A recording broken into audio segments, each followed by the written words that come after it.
Morning, students. I'm teacher Jiang from Union Hospital. I feel very glad to have this chance to give you a lesson. It's radiology of cardiovascular system. I will introduce it following these 5 steps. Step 1, recognizing normal cardiac anatomy. Step 2, abnormal cardiac size and compost. Step 3, recognizing pulmonary vasculature. Step 4, recognizing common heart diseases. And step 5, recognizing vascular abnormalities and pulmonary embolism. Let's start the first step, recognizing normal cardiac anatomy. We can estimate the size of the heart on the frontal chest radiograph using the cardiothoracic ratio. This one is a measurement of the widest transverse diameter of the heart compared with the widest internal diameter of the rib cage. In most normal adults, at full inspiration, the cardiothoracic ratio is less than 50%. There are 7 identifiable cardiac contours on the frontal chest radiograph. On the right side of the heart, the first contour is a low-density, almost straight-edge white ball just lateral to the tracheal, reflecting the size of the ascending aorta. Where the contour of the ascending aorta meets the contour of the right atrium, there is usually a slight indentation, where the left atrium may appear when it enlarges. This is called double-density slide. The right heart border is formed by the right atrium.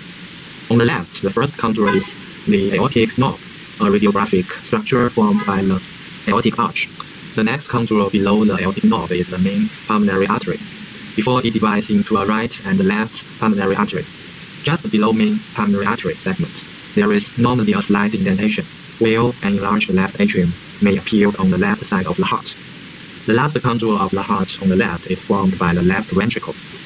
The descending aorta almost disappears with the shadow of the spine. The aortic knob should be measured from the edge of the air-filled tracheal.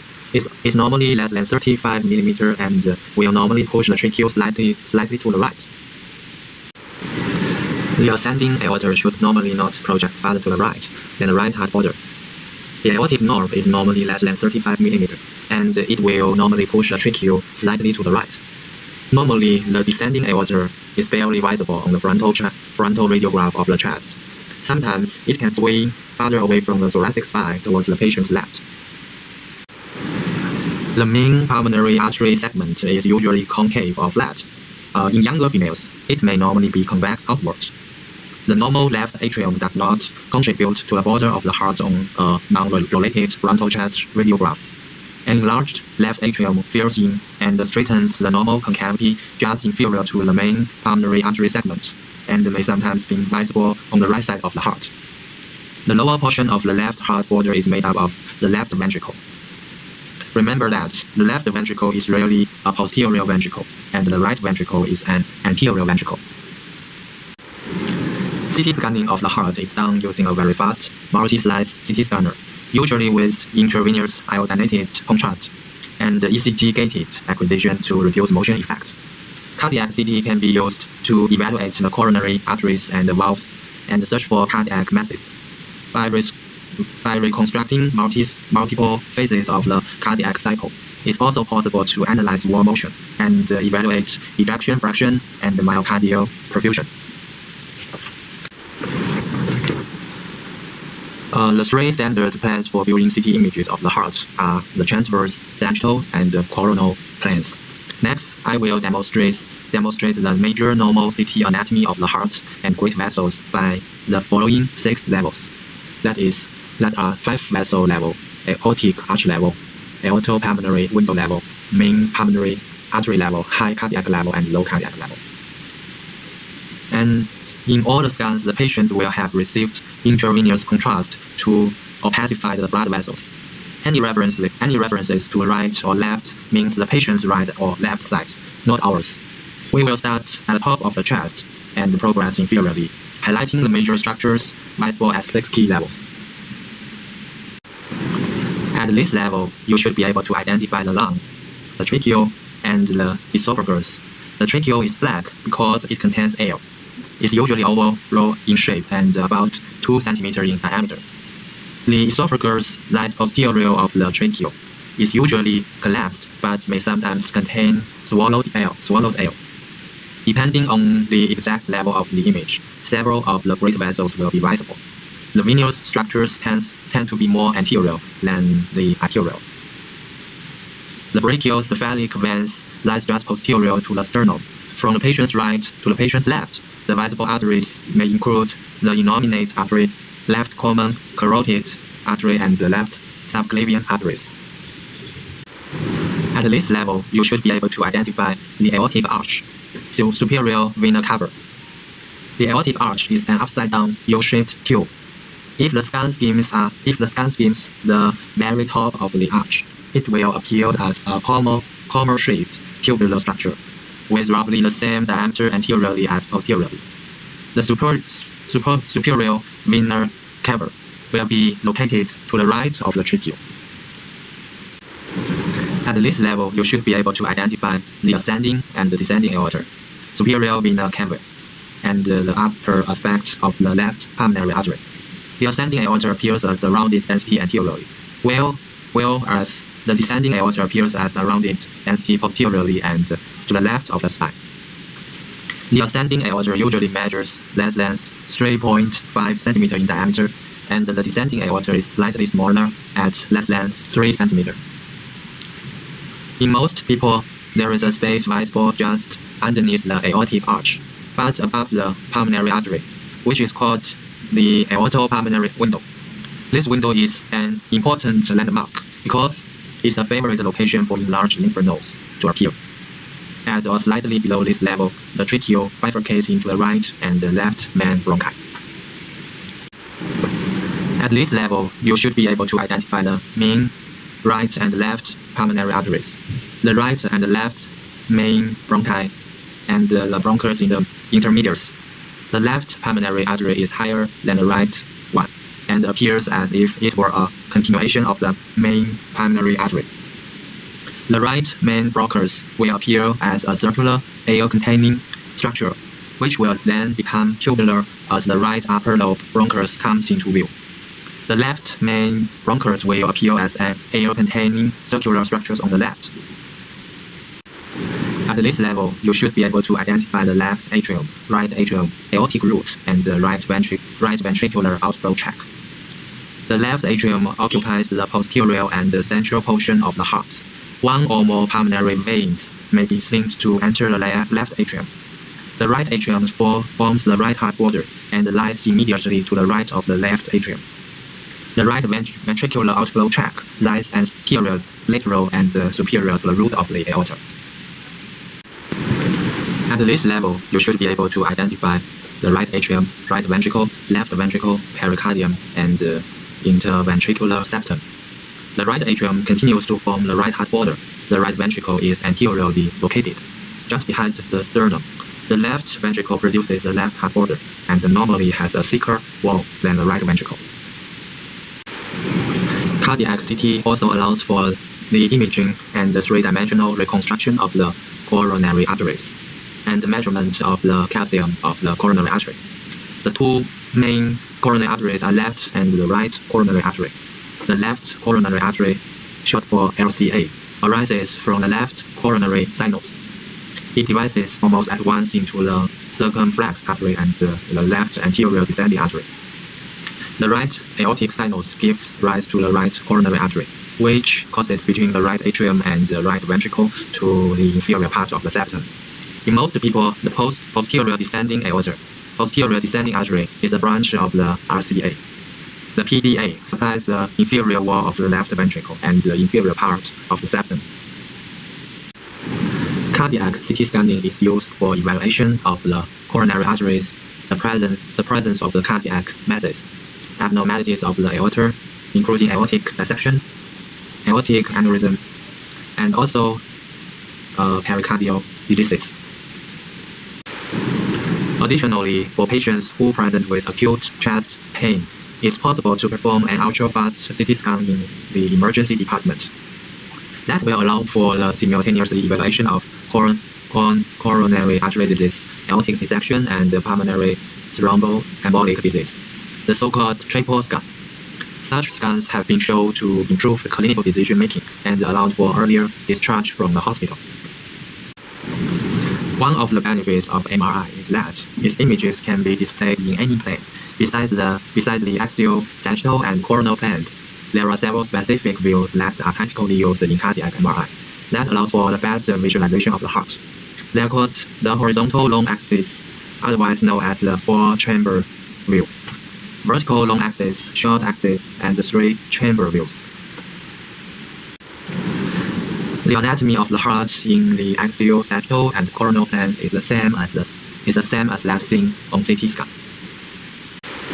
Here are some specific views that are typically used in cardiac MRI that allow for the best visualization of the heart. The horizontal long axis, which is also called four-chamber view, is the best view used to evaluating the left ventricle septal and lateral walls and apex, the right ventricular free wall, and the size of the cardiac chambers. The second one, the vertical long axis view, resembles a sagittal view and is best used in evaluation of anterior and inferior walls and the apex of the left ventricle. The third one, short axis view, depicts the left and the right ventricles in a way that is useful for making volumetric measurements. And the last one is three-chamber view. It's similar to a coronal view and shows the aortic root and the aortic valve, left ventricular outflow tract, mitral valve, and the anterior septal and the inferior lateral walls of the left ventricle. Cardiac MRI sequence includes white blood sequence and black blood sequence. Cardiac function is usually evaluated using MRI sequence producing bright blood images because the blood is depicted with increased signal intensity. Cardiac morphology is usually evaluated using MRI sequences producing black blood images.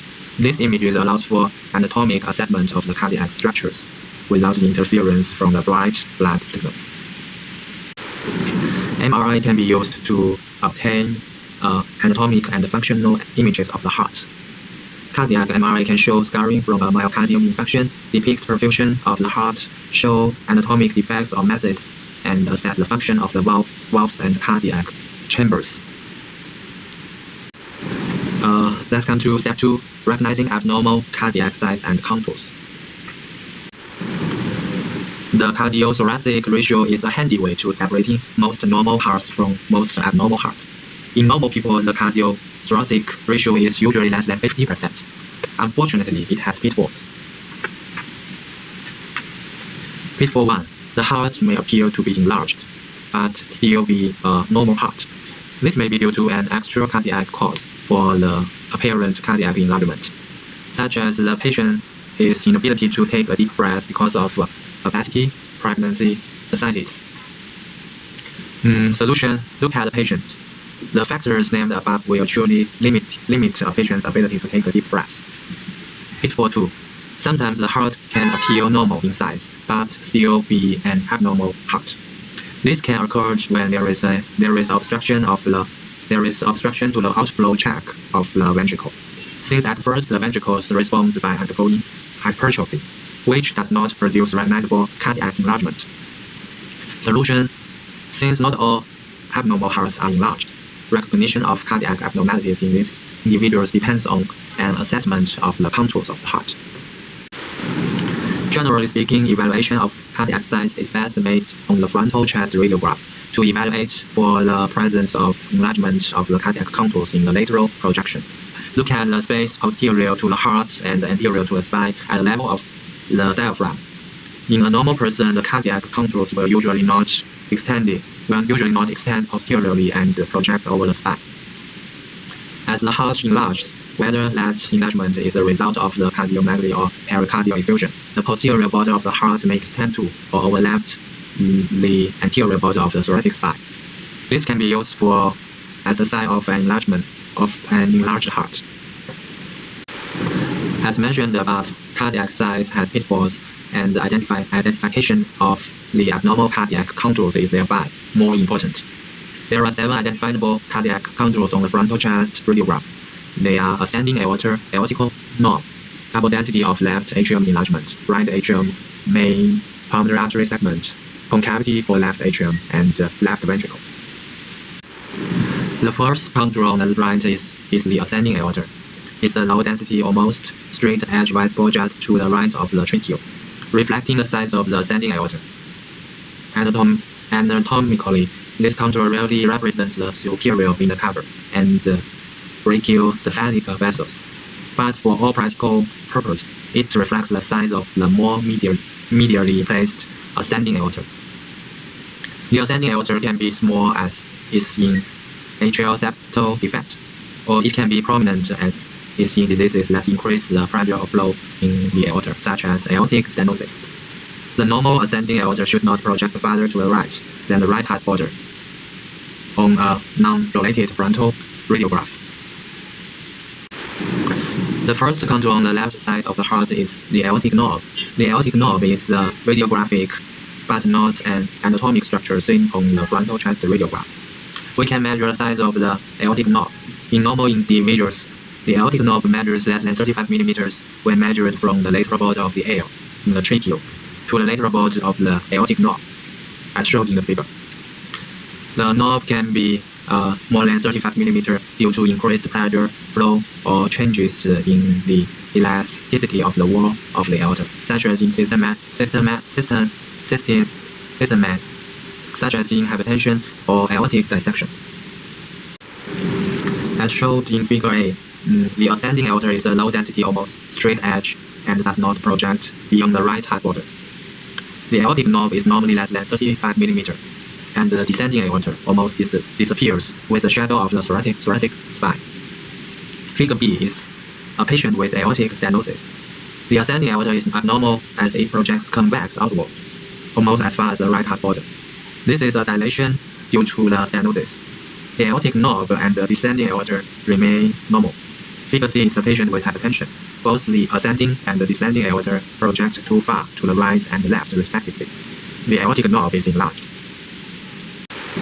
Where the contour of the ascending aorta meets the contour of the right atrium, there is usually a slight indentation. In patients with an enlarged left atrium, the right lateral wall of the enlarged left atrium may produce one of two overlapping densities in the region of this indentation. One of the densities is normal, is the contour of the normal right atrium. The other overlapping density is abnormal, is the contour of the enlarged left atrium. These two overlapping edges are called the double density side of the left atrium enlargement. The right heart border is formed by the right atrium. In an adult, the right atrium will almost never enlarge without concomitant enlargement of the right ventricle. Therefore, we will consider the right atrium and the ventricle together as a single functional unit in adults. The next contour below the aortic knob is the main pulmonary artery segment. The main pulmonary artery is the keystone of the entire system. First, we must be able to find the main pulmonary artery segment. Then we can measure it. Find the main pulmonary artery by locating the adjacent curved vessels that represent branches of the left pulmonary artery. These branches of the left pulmonary artery are always immediately adjacent to the main pulmonary artery. We can measure the main pulmonary artery by drawing a tangent line from the apex of the left ventricle to the aortic knob, and then measuring along a perpendicular to that tangent line, the distance between the tangent line and the main pulmonary artery. In normal people, the distance between the tangent line and the main pulmonary artery lies within a range of values between 0 mm to 15 mm. In patients, the main pulmonary artery may project beyond the tangent line. This can occur if there is increased pressure or increased flow in the pulmonary circulation. Second, the main pulmonary artery may project more than 15 mm to the right of the tangent line. This can occur if there is something abnormal with the pulmonary artery, such as the absence or hyperplasia of the pulmonary artery. However, these are uncommon diseases in adults. The third contour on the left side of the heart is the indentation for the left atrium, just below the main pulmonary artery segment. There is normally a slight indentation. Filling in of this concavity by an enlarged left atrium produces straightening or convexity of the left heart border. This is most seen with markedly elevated left atrium pressure, such as occurs in mitral stenosis. Normally, the left atrium forms no border of the heart in the frontal projection. When the left atrium enlarges, it may produce abnormal contours on both the left and the right side of the heart. On the left side of the heart, it can fill in the concavity normally present below the main pulmonary artery. This is called the straightening of the left heart border. On the right side, it can produce one of two overlapping edges, where the normal indentation between the ascending aorta and the right atrium occurs. This is called the double density of the left atrium enlargement, and is the less commonly seen of the two. The last contour of the heart on the left is formed by the left ventricle, but we are going to identify which ventricle is producing cardiac enlargement by evaluating each ventricle's corresponding outflow track, rather than the shape or appearance of the left ventricle. The easiest way to evaluate which ventricle is enlarged is to examine the corresponding outflow track for each ventricle. If the heart is enlarged and the main pulmonary artery is large, then the cardiomegaly is made up of at least the right ventricular enlargement. If the heart is enlarged and the aorta is prominent, as seen in the figure, then the cardiomegaly is made up of at least the left ventricular enlargement. Once one ventricle is determined to be enlarged, it's usually not possible to assess if the other ventricle is also enlarged on a conventional chest radiograph. Here we can summarize 5 most important cardiac contours. They are ascending aorta. It should not project beyond the right heart border. The second one is indentation on the right side of the heart, where double density of the left atrial enlargement will appear, overlapping the left and right atrial walls. The third one is aortic knob. It should be less than 35 mm from the edge of the tracheum. Next one is main pulmonary artery segment. It should fall between 0 and 15 mm from tangent line. The last one, concavity where the left atrium, when it enlarges, will appear on the left side of the heart. The right and the left ventricle are less important because we evaluate ventricular enlargement by looking at outflow tracks for each ventricle. Step 3, recognizing the normal and the abnormal pulmonary vasculature. Using just the information we have already discussed and the cardiac contours alone, we can arrive at a set of differential diagnoses for cardiac disease. But to make the actual diagnosis, we have to evaluate the pulmonary vasculature. The pulmonary vasculature can be divided into one of the following 5 categories: normal flow, pulmonary venous hypertension, pulmonary arterial hypertension, increased flow, and decreased flow. To evaluate the pulmonary vasculature, we will look at the following 3 parameters: the right descending pulmonary artery, the distribution of flow in the lung from apex to base, the distribution of flow in the lungs from central to peripheral. The first step is to evaluate the right descending pulmonary artery. The right descending pulmonary artery is visible on almost all frontal chest radiographs as the single vessel just to the right of the right heart border. We will measure its diameter before it branches. Normally, the right descending pulmonary artery measures less than 70 mm in diameter. So right from the start, we have a handy way to separate most normal from abnormal pulmonary vasculature. The second step is to evaluate the distribution of flow in the lungs from apex to base.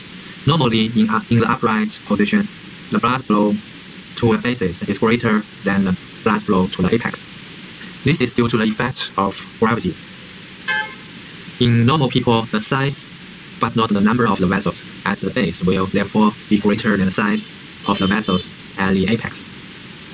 Please note that the difference in size of the upper and the lower lobe vessels is due to the gravity in the upright position.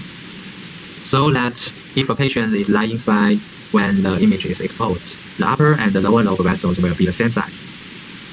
The last step is to evaluate the distribution of the flow in lungs from central to peripheral. Normally, the pulmonary vessels, where they are arteries or veins, taper gradually from central to peripheral. In lungs, there should be a gradual decrease in the size of the vessels as they are examined from the hilar to the periphery of the lung. Now let's examine the abnormal pulmonary vasculature and discuss how to recognize them. In pulmonary venous hypertension, there is a redistribution of flow in the lungs, such that the blood flow to the apex becomes equal to or greater than the blood flow to the base. Therefore, with pulmonary venous hypertension, the size of the vessels at the apex becomes equal to or greater than the size of the vessels at bases. That is a reversal of the normal flow pattern. This redistribution of the flow is known as stabilization. Stabilization is a sign of pulmonary venous hypertension. In pulmonary artery hypertension, there is also a redistribution of flow in the lungs, But in this case, the redistribution is from central to peripheral, instead of gradual tapering of blood vessels that normally occurs from the higher outward. In pulmonary hypertension, the peripheral vessels appears too small for the size of the central vessels from which they come. This difference in the size between the central pulmonary vessels and the peripheral pulmonary vasculatures is called pruning. So pruning is a sign of pulmonary arterial hypertension. With increased flow to the lungs, all of the blood vessels are carrying more blood than they normally would. Since they are carrying more blood, you would expect them to become larger than normal. With increased flow to the lungs, all of the blood vessels everywhere in the lung are larger than they would be in a normal person. So the lower lobe vessels are larger than the upper lobe vessels, and there is a gradual tapering as vessels extend from central to peripheral. But all of the blood vessels everywhere in the lung are larger than they should be. Decreased flow to the lungs is very difficult to recognize. It may be manifest by small higher or by fewer than normal vessels in the lung.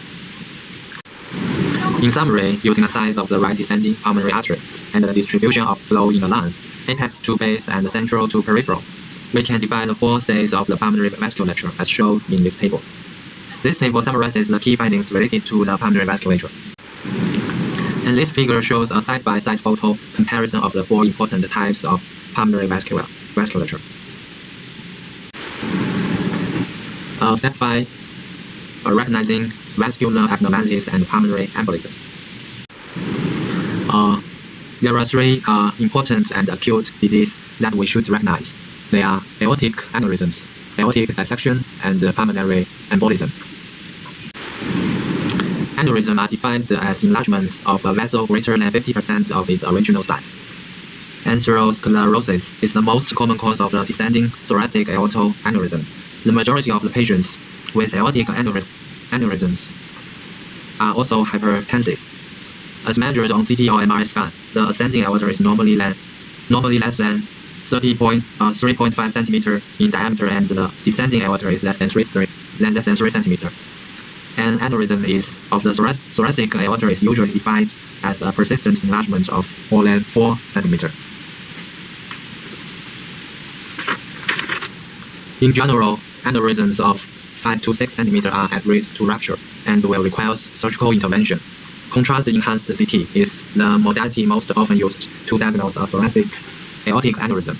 Often, both unenhanced and contrast-enhanced CT studies are obtained to fully evaluate the aneurysm and its contained clot.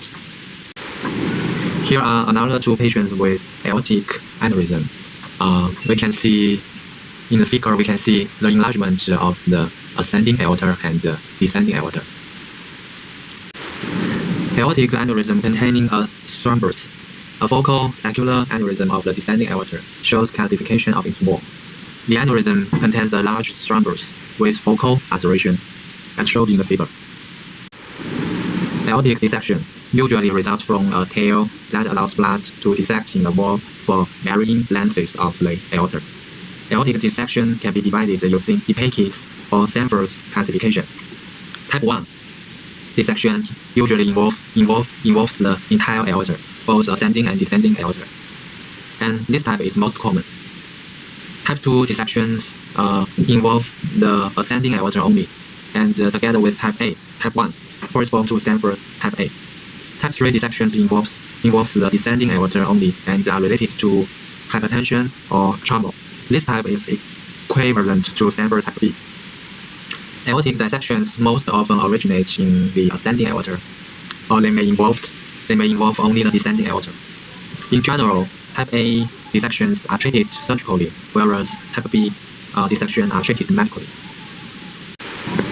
Conventional radiographs are not significantly sensitive to be diagnostically reliable, but they may point to a diagnosis when several image findings occur together, especially in the proper clinical setting. Those are widening of the medial sternum, but it's a poor means of establishing the diagnosis. Loss of the normal shadow of the aortic knob, and the increased deviation of the tracheal or esophagus to the right. In various studies, MRI and contrast-enhanced CT have been shown to be equally sensitive and specific for aortic dissection on both MRI and CT. The diagnosis rests on identification of the intimal flap that separates the true from the false lumen. This is a patient with type A dissection involving the aortic root. At the level of the left ventricle outflow tract and the aortic valve, the true channel or lumen and the false channel or lumen are identified, and the hole or defect between them can also be identified. The aorta is dilated at a higher level. A large defect in the intimal flap is visible. This is a patient with type B dissection. Enhanced CT shows a dissection in the descending aorta.